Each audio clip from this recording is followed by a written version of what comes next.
The Australians knew something Americans didn't. A 12-year war the West won, then forgot. America entered Vietnam with the wrong playbook, the wrong assumptions, and the wrong experience. Fresh from Korea, trained for conventional warfare on open terrain with defined enemy formations, the United States military brought overwhelming firepower and aggressive sweep tactics to a jungle insurgency that demanded patience, silence, and an entirely different way of thinking about combat. Meanwhile, Australian soldiers arrived in Southeast Asia carrying something far more valuable than superior weapons or larger numbers. They had 16 years of proven, battle-tested experience defeating communist guerrillas in terrain exactly like Vietnam, using tactics specifically designed for this precise type of warfare. The Malayan Emergency, lasting from 1948 to 1960, was the forgotten war that should have been mandatory study for every American officer bound for Southeast Asia. While the world's attention focused on the Iron Curtain in Europe and the devastation of Korea, Commonwealth forces fought a brutal, grinding 12-year counterinsurgency campaign in the dense jungles of Malaya. The enemy consisted of communist insurgents using classic guerrilla tactics: ambushes, assassinations, propaganda, intimidation, in dense tropical terrain that nullified conventional military advantages. The mission was to defeat them decisively without destroying the country, alienating the population, or creating more insurgents than you killed. The result, achieved through patience and adaptation, was the only decisive Western victory against a full-scale communist insurgency during the entire Cold War era. Australian military forces joined that fight in 1950 and remained committed for an entire decade. They didn't just participate as junior partners or support elements, they became absolute specialists in this specific form of warfare. In the suffocating green hell of Malayan jungle, where visibility extended maybe 20 meters on a good day, and the humidity made every breath feel like drowning, Australian troops developed and systematically refined a complete, comprehensive doctrine of counterinsurgency jungle warfare that would prove devastatingly effective. Jungle tracking evolved from rough guesswork into an exact science. Australian soldiers learned to read the environment with forensic precision, identifying broken twigs at ankle height that indicated human passage hours earlier, recognizing disturbed leaves whose undersides showed slightly different color, detecting mud patterns on vegetation that revealed direction of travel and approximate age of the trail, and spotting the barely visible signs of human presence that untrained eyes could walk past 100 times without recognition. They learned that a single boot print in soft earth could tell you the enemy's load weight, their level of training, and whether they were in a hurry or moving cautiously. They could determine how many people had passed through an area, how recently, whether they were carrying heavy equipment, and even estimate their physical condition based on stride length and depth of impressions. The Australians discovered that different types of vegetation recovered from disturbance at different rates. Certain plants would spring back within hours, others took days. Spiderwebs across trails indicated nobody had passed in at least several hours. Disturbed insects behaved differently than undisturbed ones. Water droplets on leaves in specific patterns meant someone had brushed past recently. The jungle became a book written in a language only the trained could read, and the Australians became fluent in that language through thousands of hours of practice and hard-won experience. Noise discipline became absolute, not approximate. In Australian patrols there was no smoking. The smell carried for hundreds of meters through still jungle air and could alert enemy forces long before visual contact became possible. No unnecessary talking, not even whispers. Sound traveled unpredictably through dense vegetation, sometimes carrying clearly for surprising distances, while other times being muffled within meters depending on humidity, wind direction, and vegetation density. All communication happened through hand signals developed over years and refined until they formed a complete tactical language capable of expressing complex tactical concepts, enemy movements, terrain features, and coordinated maneuvers. Soldiers learned that the jungle amplified and distorted sound in ways that made normal military communication patterns suicidal. A cough at the wrong moment, a canteen rattling against a belt buckle, equipment scraping against vegetation, the metallic click of a weapon safety being released. Any of these seemingly minor sounds could alert an enemy ambush team to your presence long before you realized the danger existed. The guerrillas knew their terrain intimately and understood exactly which sounds were natural and which indicated human presence. Metal equipment was carefully wrapped with cloth or tape to prevent any metallic sounds. Weapons were carried in specific ways to prevent them from striking vegetation or equipment. Dog tags were taped together or wrapped so they couldn't jingle. Canteens were carried full or nearly empty. Half-full canteens sloshed with every movement. Movement happened in coordinated near silence that required constant awareness from every single member of the patrol. Each soldier was responsible not just for his own noise discipline, but for monitoring the soldier ahead and behind him. The Australians learned that in jungle warfare, silence wasn't just a tactical advantage. It was fundamental to survival itself. The side that moved quieter controlled when and where combat happened, and controlling that timing meant controlling the likely outcome. An ambush team that heard you coming had all the time in the world to prepare a killing zone. An ambush team you approached in complete silence never knew you existed until you opened fire from 3 meters away. But the real revolution wasn't technical. It was conceptual and psychological. The Australians learned to fundamentally think like their enemy, to understand his patterns, motivations, decision-making process, and tactical preferences. They studied how guerrillas moved through terrain, what routes they preferred, what times of day they traveled, how they set up camps, where they cached supplies, and how they reacted to different threats. This wasn't abstract intelligence work. It was practical fieldcraft developed through direct observation and hard experience. They moved ahead of the enemy instead of chasing behind his trail like exhausted bloodhounds, always one step too slow. Conventional military thinking emphasized following the enemy's trail, tracking him to his base, and destroying it. The Australians realized this approach rarely worked against a sophisticated enemy who expected to be followed and who could easily lay ambushes for pursuers or simply abandon a compromised position. Instead, they mastered counter-tracking, analyzing the guerrilla's likely destination based on intelligence, terrain, and enemy patterns, then anticipating where he was going and getting there first to prepare an ambush. This required deep understanding of the enemy's operational patterns and strategic objectives. If you knew the guerrillas needed to resupply from a specific village, you didn't chase them after an attack. You positioned your ambush on the trail they'd use to reach that village. If you knew they traveled between 2 areas, you didn't patrol randomly hoping to bump into them. You identified the 3 or 4 routes that offered the best terrain and concealment, then systematically ambushed each one until you made contact. You thought like the enemy, anticipated his next move, and were waiting when he arrived. They practiced ambush warfare where an entire patrol might occupy a carefully chosen position and sit in absolute motionless silence for 72 hours, or even longer, waiting for the perfect moment to spring the trap when the enemy was most vulnerable and least expecting contact. This level of patience was almost incomprehensible to conventional military thinking, which emphasized aggressive action and maintaining operational tempo. Sitting still for 3 days felt like doing nothing, like wasting time and resources. But the Australians understood through bitter experience that in jungle warfare, patience was a form of firepower more effective than artillery or air support.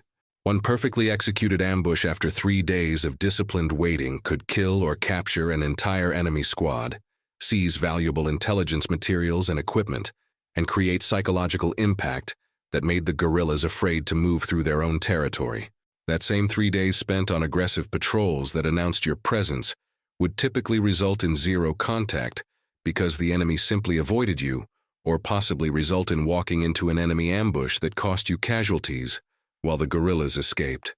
The ambush itself was an art form refined to perfection. Site selection considered fields of fire, escape routes, enemy approach routes, background terrain, and withdrawal paths. The killing zone was measured precisely. Too short and some enemies might escape. Too long and you couldn't concentrate fire effectively. Individual soldiers knew exactly what sector they were responsible for and what signals would initiate the ambush. The ambush commander could see the entire killing zone and timed the initiation for maximum effect, typically when the enemy formation was completely inside the zone with point element and rear security both in the killing area. Weapon discipline was absolute. Nobody fired until the signal. Nobody fired after the signal to cease fire, even if individual targets remained. Ammunition discipline was critical because resupply in remote jungle areas was difficult and uncertain. After the ambush, the patrol would quickly search bodies in the area for intelligence materials, weapons, and equipment, then withdraw immediately along a pre-planned route to a pre-selected rally point. They never stayed in the ambush site longer than absolutely necessary, because enemy reinforcements might arrive quickly. The Australian approach to winning hearts and minds wasn't based primarily on propaganda broadcasts or aid programs or psychological operations, though those played supporting roles. It was fundamentally about protecting villagers from insurgent intimidation, assassination, and coercion, while systematically denying the enemy access to intelligence, supplies, recruits, and sanctuary. The guerrillas relied completely on the population for food, intelligence about government movements, recruits, hiding places when pursued, and medical care for wounded fighters. Cut them off from the population and they couldn't survive. But you couldn't cut the guerrillas off from the population through force or intimidation. That just drove the population into supporting the insurgents more strongly. You had to build genuine trust through consistent presence and reliable protection. The Australians demonstrated that cooperating with government forces was genuinely safer than cooperating with insurgents. They lived in villages or near them. They conducted regular patrols that made guerrilla intimidation difficult. They responded immediately when villages reported guerrilla presence or activity. They didn't make promises they couldn't keep. Most critically, they didn't destroy villages accidentally through careless application of firepower, and they didn't treat the population as enemy sympathizers by default. Every civilian killed by government forces created new insurgent recruits from the victim's family and friends.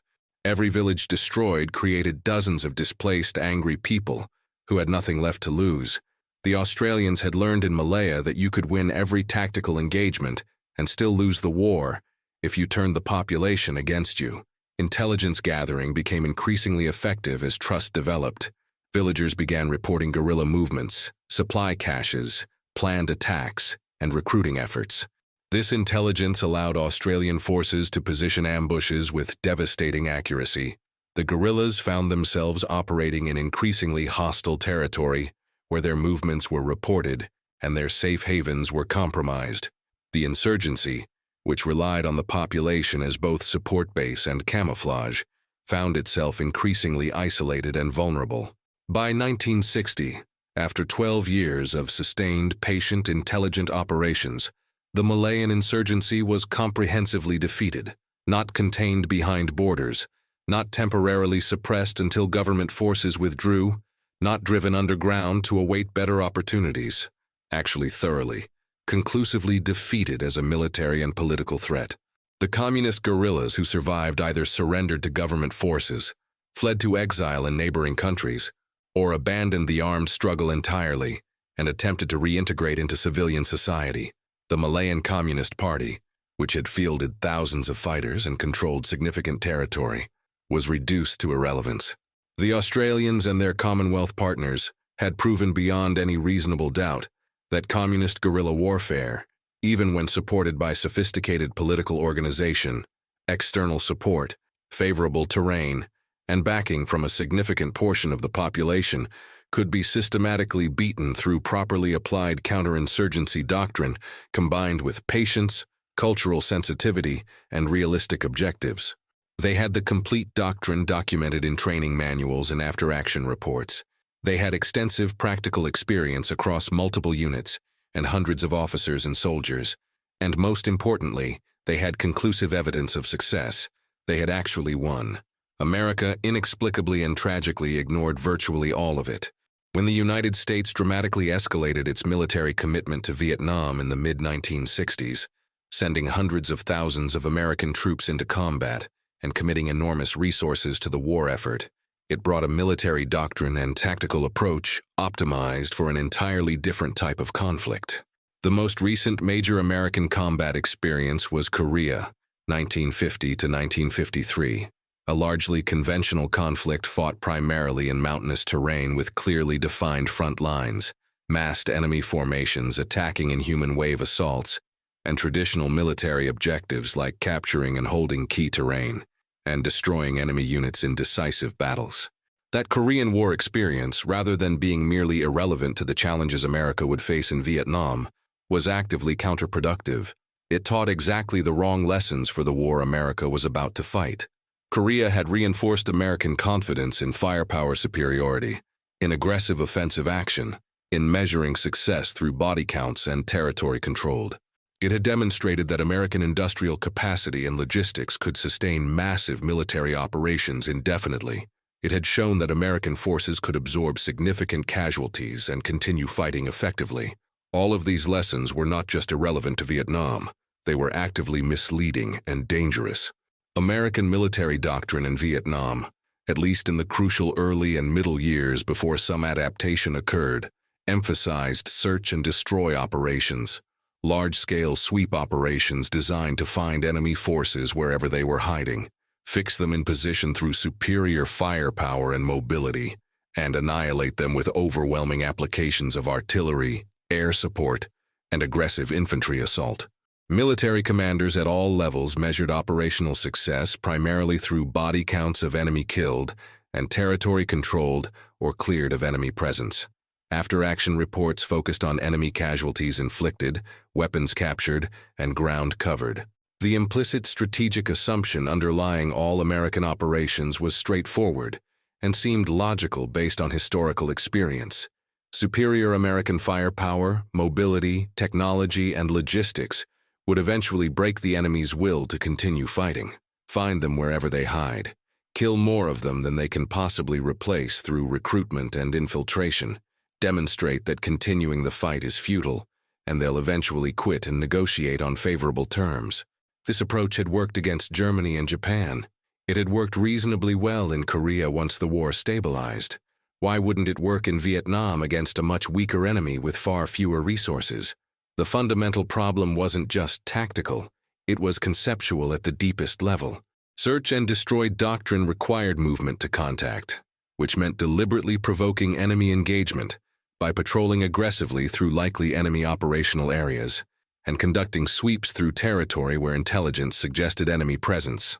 American units typically moved in column formation, often 40 to 50 soldiers or even larger formations for major operations, with point elements specifically designed and trained to trigger enemy ambushes so the main body could identify the enemy position, maneuver infantry to advantageous positions, and destroy the ambush site with coordinated artillery fire and close air support. This was doctrine built directly on American experiences fighting the Wehrmacht in France after D-Day and the German army in Italy. Mobile warfare against a conventional enemy who held territory, who had to defend positions, who couldn't simply vanish when the tactical situation deteriorated. Against such enemies, aggressive patrolling found them, superior firepower defeated them, and territorial gains measured progress. The doctrine was sound for the wars it was designed to fight. It was catastrophically inappropriate for Vietnam, in the Vietnamese jungle, against an enemy who consistently and deliberately chose when and where to fight, who could melt into the civilian population, or disappear into prepared sanctuaries across borders that American forces couldn't cross, and who measured success not by territory held, but by American casualties inflicted and American will eroded. This approach was worse than merely ineffective. It was disastrously counterproductive. It played exactly into the enemy's strategic preferences and tactical strengths. American patrols were loud by the standards that mattered in jungle warfare, not intentionally, not through lack of discipline or poor training, but simply because standard American military procedures, equipment, and tactical culture hadn't been designed for this specific environment and this specific type of warfare. Standard American infantry equipment included metal canteens, metal dog tags, metal weapons components, and web gear with metal fasteners, all of which could produce noise. Radios were carried at the squad and platoon level, and radio communication was frequent. Men talked in normal voices during halts or whispered during movement, because that's what doctrine and training had taught them. Formations moved along predictable routes because moving through dense jungle in any kind of organized formation required following natural corridors, stream beds, ridge lines, and existing trails. Moving through dense vegetation in formation was exhausting, slow, noisy, and disorienting. Commanders needed to maintain unit cohesion and tactical formation, which meant following routes that allowed that. The Vietnamese guerrillas, with years of experience operating in their home terrain and extensive local intelligence networks provided by sympathetic or intimidated villagers, heard American patrols coming from a kilometer away or more than enough warning to either set up a hasty ambush in favorable terrain or simply disappear into the jungle and avoid contact entirely. The Viet Cong and North Vietnamese forces consistently fought only when they possessed clear tactical advantage, ambush positions already prepared, favorable terrain, surprise, and planned withdrawal routes. They vanished immediately when they didn't have those advantages or when American firepower began to arrive. After virtually every engagement, Communist forces would break contact rapidly and melt into the jungle while American forces established defensive perimeters, called in artillery fire on the enemy's last known position, and requested helicopter gunship support and tactical airstrikes. The body count statistics from these engagements looked impressive in reports sent up the chain of command to headquarters and eventually to Washington. Large numbers of enemy killed by body count, weapons captured, supplies destroyed, enemy base areas disrupted. The actual strategic progress of the war, the genuine movement toward any achievable political objective, went absolutely nowhere. The enemy kept fighting. His will wasn't breaking. American casualties continued mounting, and the American public's support for the war, never properly mobilized or prepared for a long counterinsurgency campaign, began eroding steadily. Some perceptive American commanders, particularly more junior officers with actual combat experience, and some senior officers with intellectual curiosity and historical knowledge, recognized the fundamental problem. They'd read about the Malayan Emergency in professional military journals or in counterinsurgency literature that was beginning to emerge. They knew that a successful counterinsurgency campaign against communist guerrillas in jungle terrain existed, had been extensively documented, and had achieved decisive victory. They understood that the lessons were available, and that Australian forces who had fought in Malaya were now fighting in Vietnam and could teach those lessons. But institutional momentum was overwhelming and nearly impossible to redirect from the tactical level. The Pentagon demanded quantifiable metrics to demonstrate progress and justify continued resource commitment. Field commanders needed to show measurable results to justify their operational decisions and secure additional resources. Battalion and brigade commanders were evaluated based on body counts and operational tempo. Officers who conducted cautious operations that prioritized force protection and intelligence gathering over aggressive contact were sometimes viewed as insufficiently aggressive or lacking fighting spirit. And the entire American military system, from initial training through promotion criteria to logistics and operational planning, was optimized for conventional warfare conducted at massive scale with industrial-level resources. Changing that system required changing institutional culture, rewriting doctrine, redesigning training, modifying equipment, and most critically, redefining what success looked like. That kind of fundamental change required years and complete buy-in from senior leadership. In Vietnam, America didn't have years, and senior leadership was divided about whether change was even necessary. Then the Australians arrived in substantial force in 1966, and the contrast between approaches became so stark, so obvious, and so measurable that even the most skeptical observers couldn't ignore it indefinitely. The Australian Army Training Team Vietnam, composed of experienced jungle warfare instructors and combat advisors who had either fought in Malaya themselves or been trained by men who had, began working directly with American combat units in the field.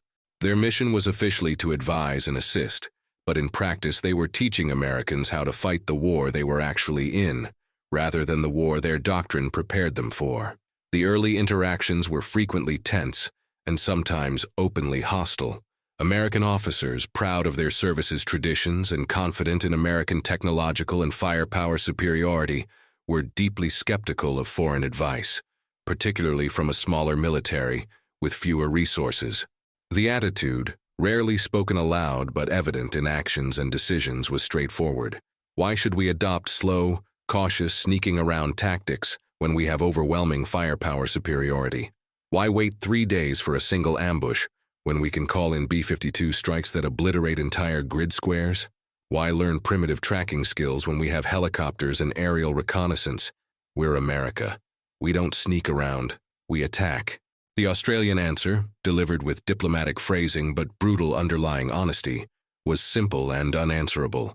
Because your current approach demonstrably isn't working, your casualties are unnecessarily high, you're not defeating the enemy, and we've already won this exact war once before using the methods we're offering, to teach you for free. The real demonstration and the genuine teaching came not in classrooms or briefing rooms with PowerPoint presentations and doctrinal discussions, but in the actual field during live combat operations. Australian advisors took American platoons and companies on extended patrols lasting days or weeks and showed them, through direct experience that couldn't be denied or rationalized away, what they'd been missing and exactly why it mattered for survival and mission success. The first profound lesson was silence. Complete, disciplined, religiously maintained silence during all movement, and particularly during periods when enemy contact was possible. American soldiers accustomed to normal military voice discipline which allowed talking in tactical situations were genuinely shocked at the absolute noise discipline Australian patrols maintained as standard practice. No sound beyond what was absolutely unavoidable from equipment or movement through vegetation. No unnecessary movement whatsoever. Communication only through hand signals that had been refined over years of practical combat use until they formed a comprehensive tactical language capable of expressing complex ideas. Enemy sighted, how many, what direction, what they're doing, what action we'll take, when to move, where to move to. The Australians demonstrated that the jungle carried sound unpredictably based on humidity, wind, temperature gradients, and vegetation density. Quiet conversation that seemed safely muffled by dense vegetation might carry clearly for hundreds of meters under the right conditions. The enemy, operating in familiar terrain with trained scouts, could hear and interpret sounds American soldiers didn't even realize they were making. That casual conversation during a halt could alert an enemy ambush team in time to prepare. That canteen rattle could tell an enemy scout exactly where you were. That cough could mean the difference between surprising the enemy and walking into a prepared killing zone. American soldiers on their first patrols with Australian advisors were required to maintain complete silence for days. No talking except in absolute emergencies and then only in whispers. It felt unnatural, uncomfortable, isolating. But after 3 days of silent movement, their hearing adjusted, and they began to understand what the Australians had been trying to teach them. The jungle had sounds, birds, insects, animals, wind, and vegetation, but it also had silences and unnatural sounds. You learned to distinguish between natural sounds and the sound of equipment, movement, or human presence. And most importantly, you learned that if you could hear the enemy before he heard you, you controlled whether combat happened and on what terms. The second critical lesson was tracking and environmental awareness. Australian advisors repeatedly and patiently pointed out signs and indicators the Americans had walked directly past dozens or hundreds of times without recognition or conscious awareness.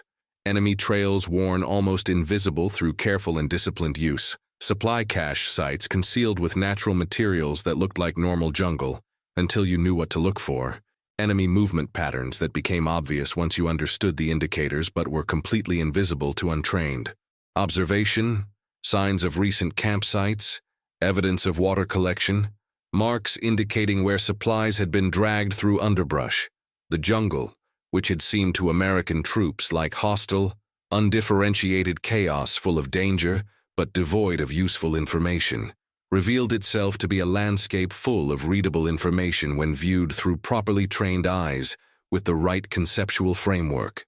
Every piece of bent vegetation told a story. Every footprint contained information. Every disturbed area indicated activity that could be timed, measured, and analyzed. The Vietnamese weren't invisible ghosts who materialized from nowhere. They moved through the terrain just like everyone else and left traces. You just had to know how to read those traces. Australian instructors taught American soldiers to read the jungle like tracking game, which many rural American soldiers already understood conceptually from hunting. How recently was this trail used? How many people, Were they carrying heavy loads? Were they moving cautiously or quickly? Where were they coming from and where likely going? What time of day do they typically use this route? These questions all had answers written in the environment if you knew the language. The third transformative lesson was patience applied as deliberate tactical doctrine rather than necessity. Waiting 72 hours or longer in a carefully prepared ambush position felt fundamentally wrong to American soldiers who had been trained in aggressive, kinetic warfare doctrine and taught that initiative meant constant forward movement and aggressive action. The idea of sitting motionless in hostile territory while the enemy potentially moved freely around you seemed like passivity or even cowardice. It felt like doing nothing, wasting time, failing to engage the enemy. But when the ambush was finally sprung after days of waiting, and enemy forces walked directly into a perfectly prepared killing zone because they'd grown confident in their ability to detect American patrols and thought the area was safe, the devastating effectiveness became impossible to deny or dismiss. The entire enemy element could be killed or captured without a single friendly casualty. Intelligence materials were recovered, weapons and equipment were captured, and psychologically, the enemy became afraid to move through their own territory because they couldn't predict where Americans might be waiting. The operational results were undeniable, measurable, and dramatic. Combat units that fully adopted Australian tactics and truly internalized the underlying tactical philosophy, not just mimicking the techniques, but understanding why they worked, saw their combat effectiveness increase by factors of 2 or 3 times their previous performance levels. Kill ratios, enemy casualties inflicted versus friendly casualties suffered, improved dramatically and consistently across multiple units and operations. American casualty rates in units genuinely using Australian methods dropped significantly. Intelligence gathering became vastly more productive, as successful ambushes yielded prisoners for interrogation, documents revealing enemy organization and plans, and equipment that indicated enemy capabilities and supply lines. Specific American units became legendary within Vietnam for their adoption and successful adaptation of Australian methods. The 1st Battalion, 503rd Infantry of the 173rd Airborne Brigade, went from producing mediocre operational results with disproportionately high casualties to devastating combat effectiveness, with significantly lower friendly losses after intensive training with Australian advisors and sustained mentorship during actual combat operations. Their kill ratios improved dramatically. Their intelligence collection became highly productive. Their soldiers survived tours at higher rates.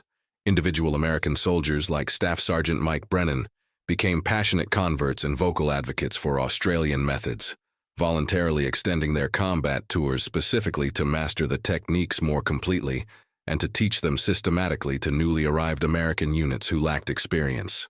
Officers who initially resisted Australian methods with skepticism or even hostility became their strongest proponents after seeing the undeniable results in actual combat. After-action reports began consistently noting that patrols using Australian tactics made more enemy contact on favorable terms, suffered fewer casualties, gathered better intelligence, and achieved tactical objectives more reliably than patrols using standard American doctrine. The evidence became overwhelming that Australian methods worked specifically in Vietnam's environment against Vietnam's specific enemy, using Vietnam's specific tactics. This wasn't theoretical or speculative. It was proven through repeated success across multiple units and diverse operational conditions. The tactical effectiveness was undeniable, but tactical success at the small unit level couldn't overcome or compensate for strategic failure at the highest levels of military and political leadership. The fundamental, insurmountable problem was never that individual American soldiers couldn't learn jungle warfare effectively, or that American tactical leaders couldn't adapt to counterinsurgency operations when properly trained. American troops learned brilliantly when properly taught by people who understood the subject. American tactical leaders adapted creatively when given doctrinal freedom. The insurmountable problem was that the overall American strategy remained essentially unchanged despite tactical adaptations and undeniable evidence that the strategy wasn't working. The war continued to be conceptualized at the highest levels and fought primarily through attrition warfare and body count metrics.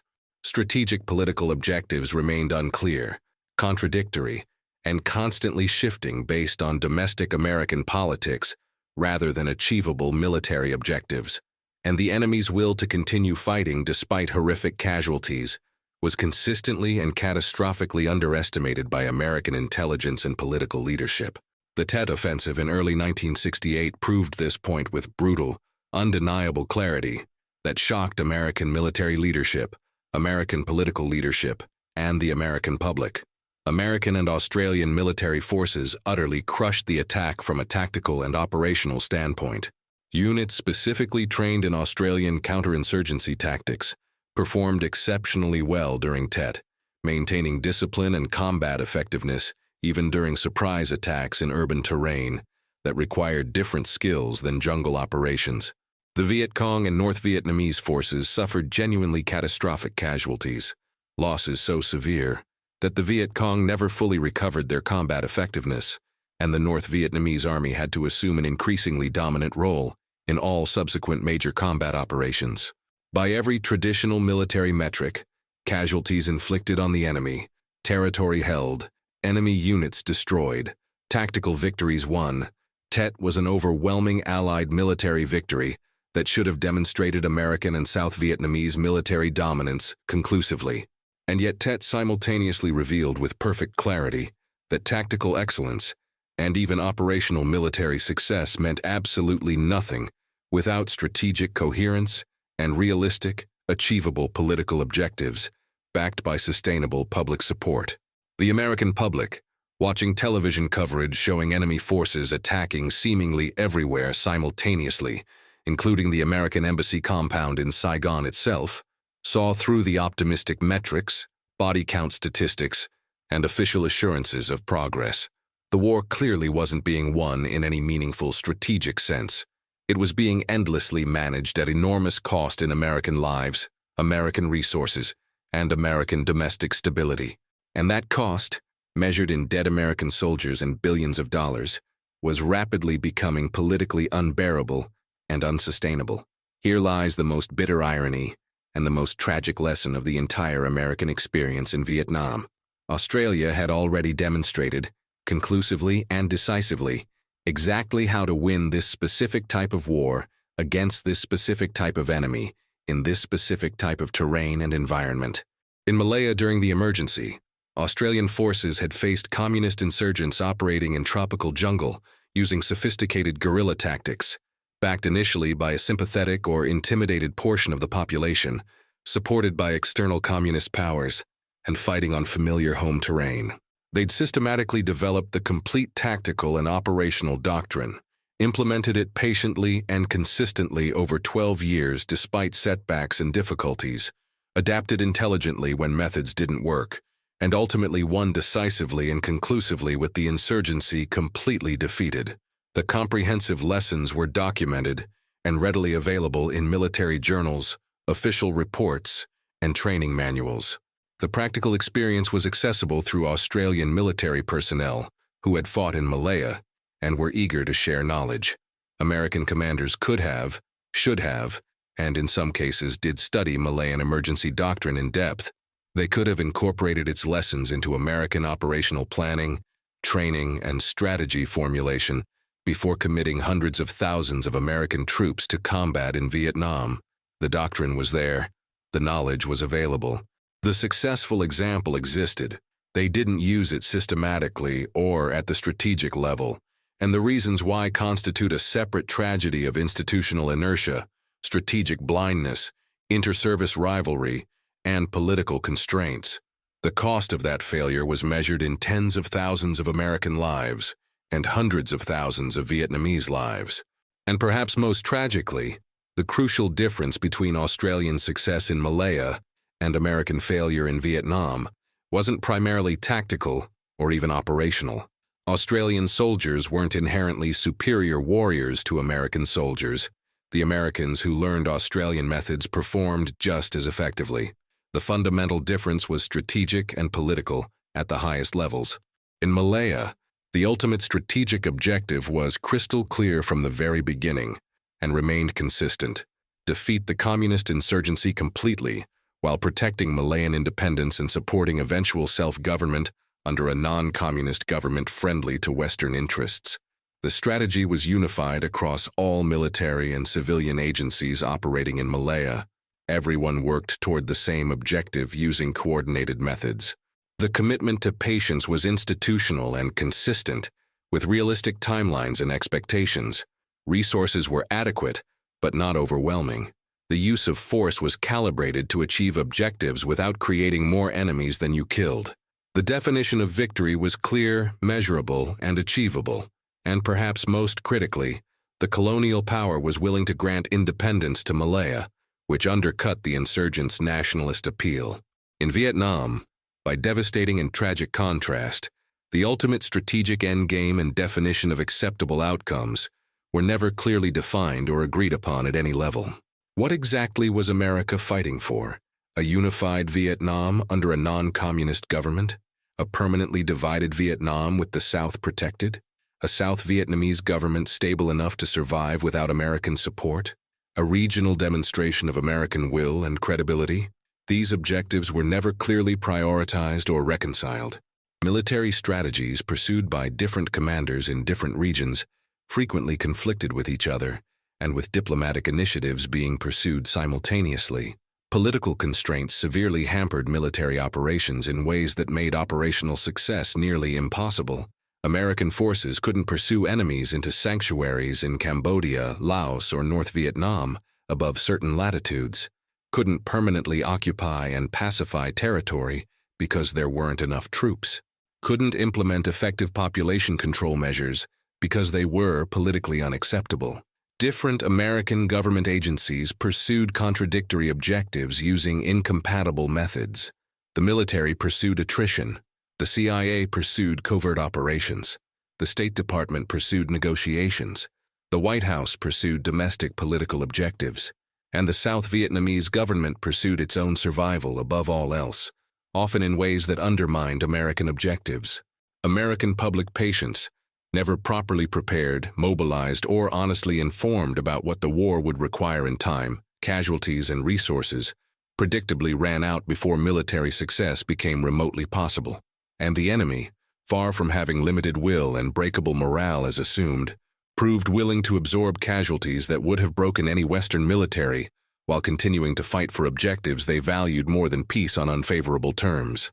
The tactical lessons from Australian experience did eventually take deep, permanent root in American military culture and institutional doctrine. Australian counterinsurgency methods profoundly influenced American Special Operations Forces at a fundamental level that persists today. Army Rangers, Special Forces, and other elite units thoroughly incorporated the tracking, ambush, noise discipline, and counterinsurgency techniques into their standard training curricula and operational procedures. Those Australian-derived methods were refined further through American experience and proved valuable and effective decades later in Afghanistan, Iraq, and other counterinsurgency campaigns, where insurgent warfare once again demanded patient, intelligence-driven, population-focused operations rather than conventional kinetic operations. The legacy of Malaya and Vietnam shaped how America trains for and conducts counterinsurgency operations today. The lessons were learned, but learned through blood and failure rather than through study and borrowed success. But the deeper strategic lesson remains profoundly dark, uncomfortable, and frequently unlearned despite being proven repeatedly. Superior tactics alone don't and cannot overcome fundamentally flawed strategy serving incoherent political objectives.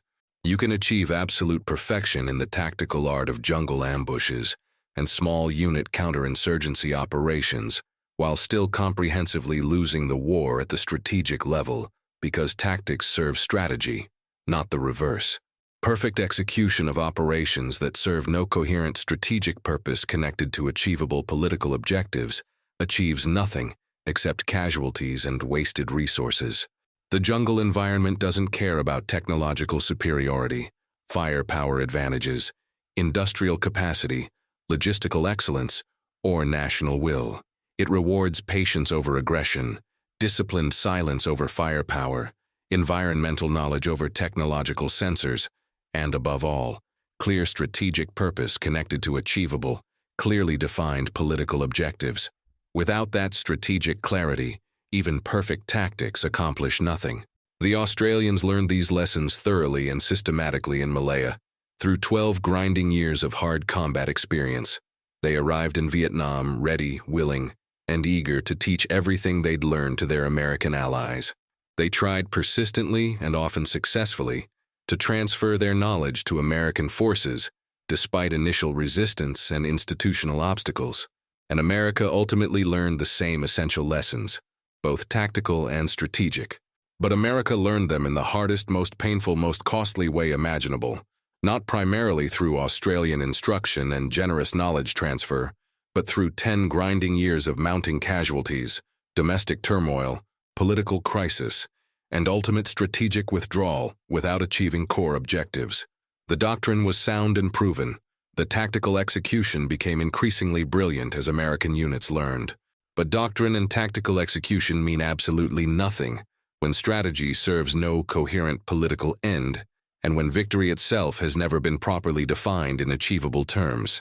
That remains the enduring lesson that no amount of tactical excellence can overcome, and no amount of courage can substitute for, a lesson written clearly in Australian success in Malaya and American tragedy in Vietnam, paid for in blood by soldiers who deserved better strategy from the leaders who sent them to fight,